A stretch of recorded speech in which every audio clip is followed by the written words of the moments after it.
Think about what's in your refrigerator right now.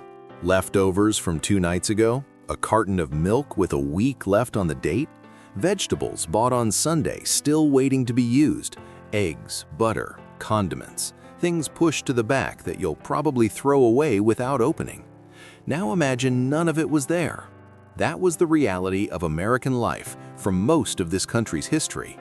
The household refrigerator as we know it today didn't become common in American homes until the late 1940s and into the 1950s. Before that, the vast majority of families relied on ice boxes, root cellars, smokehouse preserved meats, salt, lard, vinegar, and the careful rotation of whatever had been grown, slaughtered, or purchased that week. Today, we're counting down 10 forgotten meals that families ate before refrigerators changed everything. And if you stay until the end, you'll understand something that most people never stop to consider, that the loss of these meals wasn't just a change in diet, it was a change in a way of thinking, a way of living, a relationship with food that once required skill and now requires nothing more than a cold box and a debit card. That's the story. Let's begin. Number 10. Bread soup. In the kitchens of working-class and immigrant families across America through the early 20th century, no piece of bread was ever thrown away. When a loaf went stale, which happened quickly without refrigeration or preservatives, it became the foundation of the next meal rather than the end of one. Bread soup was exactly what it sounds like. Stale bread, torn into rough chunks, simmered in whatever liquid was available. Water, milk, weak broth, the water left over from boiling vegetables, with a little salt, maybe a scrape of lard, maybe an onion if one was on hand. The bread absorbed the liquid and softened into something thick and sustaining. This was not considered a poor man's meal only. It was European in origin and appeared in French, Italian, German, and Eastern European immigrant kitchens alike under different names and with different small additions. What it shared across all of those traditions was the same logic. Bread does not expire, it transforms. And a cook who understood that transformation never went hungry. By the time American families had refrigerators and soft pre-sliced commercial bread wrapped in wax paper, the stale loaf had lost its usefulness. Soft bread goes moldy, not stale, and moldy bread cannot be salvaged. The entire system that made bread soup possible was undone by a change in the bread itself, not just the kitchen that held it. Do you remember your grandmother saving heels of bread in a paper bag on the counter? There was a reason for that habit. It went back further than she probably knew. Number 9. Salt pork and beans. Before refrigeration, the smokehouse and the salt barrel were the cold storage of the American household. Pork, the most commonly available meat in rural and working-class homes, was preserved through salting and smoking, and it lasted through months of use without spoiling, as long as it stayed dry and cool. Salt pork was the workhorse of the pre-refrigerator kitchen. It was not bacon as we know it today. It was thick, heavily salted fat with streaks of meat running through it, cut from the belly or the sides of a hog that had been slaughtered in late autumn when the weather turned cold enough to work with the carcass safely. Salt pork and beans was a weekly ritual in many American homes, particularly in New England and the rural South and Midwest. The beans, dried, stored in cloth sacks or ceramic crocks, soaked overnight, then cooked low and slow with a chunk of salt pork for hours until the fat had rendered into the pot and the beans had absorbed every bit of it. A pot of beans made in the morning could feed a family at noon and again at supper. When refrigerators arrived and fresh meat became storable, salt pork retreated from the center of the plate to the edges. Number 8. Dripping toast. In an era before butter was reliably available year-round and before refrigeration made it easy to store, the fat that collected in the pan after roasting meat was too valuable to discard. Every household that roasted a chicken or a joint of beef saved the drippings, the rendered fat mixed with cooking juices, in a small ceramic pot or a tin kept near the stove. Dripping toast was the breakfast that came from that pot. Thick slices of bread, toasted or held near the fire until hard, then spread with the cold drippings as you would spread butter. The fat was savory and rich. It carried the flavor of whatever had been roasted last: chicken, beef, sometimes pork. For working families in the late 1800s and early 1900s, this was not a second-choice breakfast. It was the expected one on mornings after a Sunday roast. Children who grew up eating dripping toast remembered the smell of it for the rest of their lives, that particular combination of toasted bread and cold animal fat that meant morning and warmth and the kitchen before school. Number 7. Potted meat and hard bread. Potting meat, cooking it until tender, pressing it tightly into a ceramic pot and sealing it under a layer of rendered fat was one of the oldest preservation methods used in American homes. The fat acted as a seal, blocking air and preventing spoilage.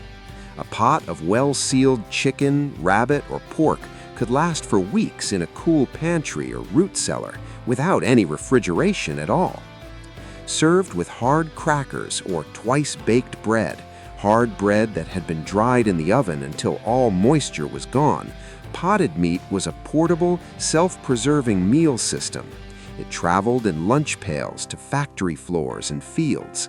It sat on the table at midday alongside a wedge of hard cheese and a pickled vegetable pulled from the crock. This was working food, food designed not to be celebrated, but to function, to transfer energy efficiently from the kitchen to the body of the person doing the labor. There was no ceremony to it. There was no recipe that changed week to week. The point was reliability, not variety. Number 6. Corn mush. Before oatmeal became the standard hot breakfast of the American morning, before boxed cereal existed at all, the hot grain porridge that sustained most working families was made from cornmeal. Corn mush, cornmeal cooked slowly in water or milk until it thickened into a soft porridge-like consistency, was the breakfast of the American frontier, the rural South, and immigrant kitchens across the industrial North. It was filling in a way that no cold cereal has ever been. A bowl of hot corn mush with a little molasses or a drizzle of lard stayed with a child or a laborer through hours of physical work. It was inexpensive. It was easy to make in large quantities. It required no fresh ingredients that could spoil. Leftover corn mush was not wasted. It was poured into a pan, left to cool and solidify overnight, then sliced into cakes the next morning and fried in fat until crisp on the outside and soft within. These were called by different names in different regions: fried mush in the Midwest, cornmeal griddle cakes in the South, but the principle was the same everywhere.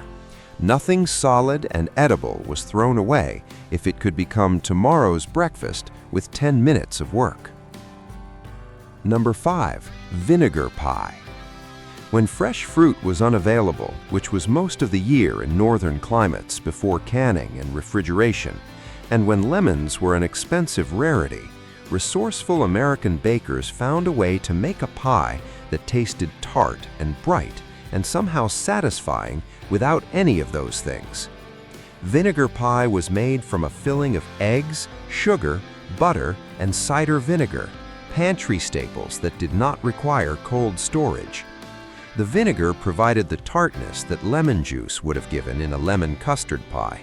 The result, when properly made, was surprisingly delicate, sweet and sharp at once, with a smooth, custardy texture that held its shape when sliced. This pie appeared on tables across the rural Midwest and the South in the late 1800s and early 1900s. It was considered good enough to serve at church socials and family gatherings. It was not a hardship food, despite being born from hardship. It was an act of ingenuity, the translation of limitation into something genuinely pleasant. Number 4. Head cheese. When a family slaughtered a hog in autumn, nothing was wasted. The hams and shoulders were smoked or salted. The belly was cured. The lard was rendered from the fat. The feet were pickled, and from the head, the cheeks, the snout, the tongue, the ears, came head cheese.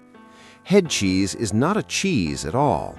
It is a cold-set meat terrine made by simmering the head of the animal for hours until the meat falls away from the bone, then seasoning it with salt, black pepper, sage, and vinegar, packing it tightly into a mold and allowing the natural gelatin in the cooking liquid to set around it as it cooled. The result was a firm, sliceable block of savory meat that kept for days in a cold pantry without spoiling.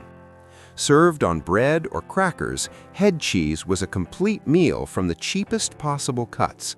It required patience and knowledge, an understanding of how gelatin worked, how to season strongly enough that the flavor survived the cold, but no special equipment, just a pot, a mold, and time. Today, head cheese survives in delicatessens and in certain European and Southern food traditions, but it has largely disappeared from home kitchens. The knowledge required to make it has followed the hog slaughter itself, out of the backyard, into the industrial facility, and away from the hands of ordinary families. Number 3. Milk toast. There is a meal so simple, so quiet, so deeply tied to the rhythms of illness and childhood and old age in pre-refrigerator America that it barely qualifies as a recipe at all.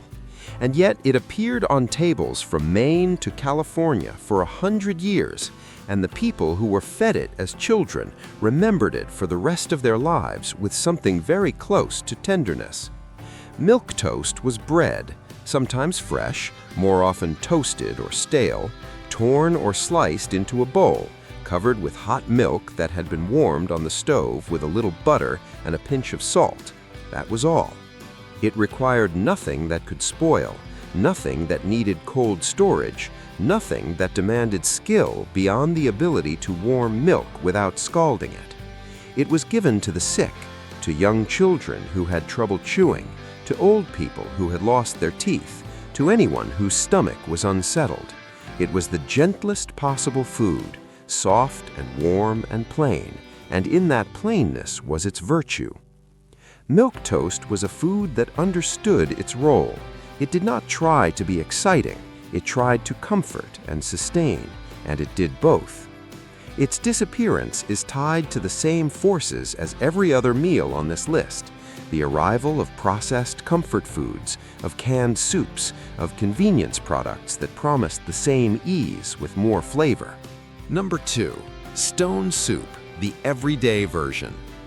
The old folk tale about stone soup, where a traveler tricks a village into sharing its ingredients by pretending to cook a soup from a stone, survived as a story because it described a truth about how real soup was made in households that could not afford to waste anything.